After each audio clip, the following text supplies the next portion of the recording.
Hi friends, ఈ video నచ్చినట్లయితే like చేయండి, సబ్స్క్రైబ్ చేయండి.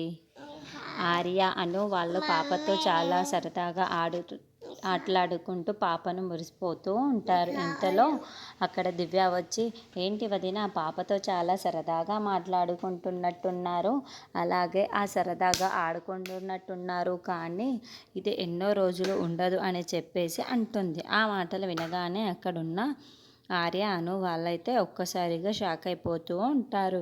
ఏంటి దివ్య, నువ్వేం మాట్లాడుతున్నావు అని చెప్పేసి అడుగుతుంది. ఇంతలో అక్కడికి పద్మావతి వచ్చి, ఏంటి దివ్య, నువ్వేం మాట్లాడుతున్నావు, ఎప్పుడు ఇంట్లో చిచ్చు పెట్టే మాటలే తప్ప ఎప్పుడు మంచి మాటలు మాట్లాడవా అని చెప్పేసి పద్మావతి అడుగుతూ ఉంటుంది. ఆ మాటలు వినగానే అక్కడున్న దివ్య మాత్రం, మరి నిజం ఏంటో చెప్పు, అప్పుడు వాళ్ళకి తెలుస్తుంది, నేను చెప్తే నువ్వు నమ్మటం లేదు కదా అని చెప్పేసి మరి నిజం ఏంటో చెప్పు, వాళ్ళకి నిజం ఏంటో తెలిస్తేనే చెబుతుంది కదా, నేను చెప్తే మీరు నమ్మటం లేదు కదా అని చెప్పేసి అంటుంది. ఆ మాటలు వినగానే అక్కడున్న, నువ్వైతే ఏంటి పద్మావతి, దివ్య ఏం మాట్లాడుతుంది, నిజమేంటో దాస్తున్నావు అని చెప్పేసి అంటుంది. అసలు విషయం ఏంటో నాకు చెప్పు, పాప విషయం మా దగ్గర ఏమైనా దాస్తున్నావా అని చెప్పేసి అంటుంది.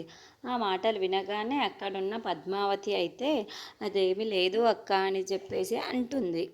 ఇంతలో అక్కడున్న దివ్య మాత్రం, తను ఇప్పుడు చెప్పదు, అవసరమైనప్పుడే చెబుతుంది అని చెప్పేసి అంటుంది. ఆ మాటలు వినగానే అక్కడున్న అను మాత్రం, చెప్పు పద్మావతి, పాప మీద ఒట్టేసి మరీ చెప్పు, ఏం దాస్తున్నావో నువ్వు నా దగ్గర, పాప విషయంలో ఏదైనా దాస్తున్నావా, మరి మర్యాదగా చెప్పు అని చెప్పేసి అను అడుగుతూ ఉంటుంది. ఆ మాటలు వినగానే అక్కడున్న విక్కీ మాత్రం ఒక్కసారిగా షాక్ అయిపోతూ ఉంటాడు.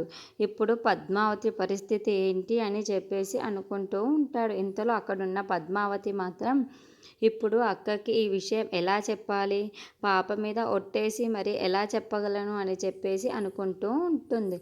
ఇంతలో అక్కడున్న దివ్య మాత్రం చాలా సంతోషిస్తూ, ఇప్పుడు ఇంట్లో చిచ్చు పెట్టాను, అది ఎలా అవుతుందో చూడాలి అని చెప్పేసి అనుకుంటూ ఉంటుంది.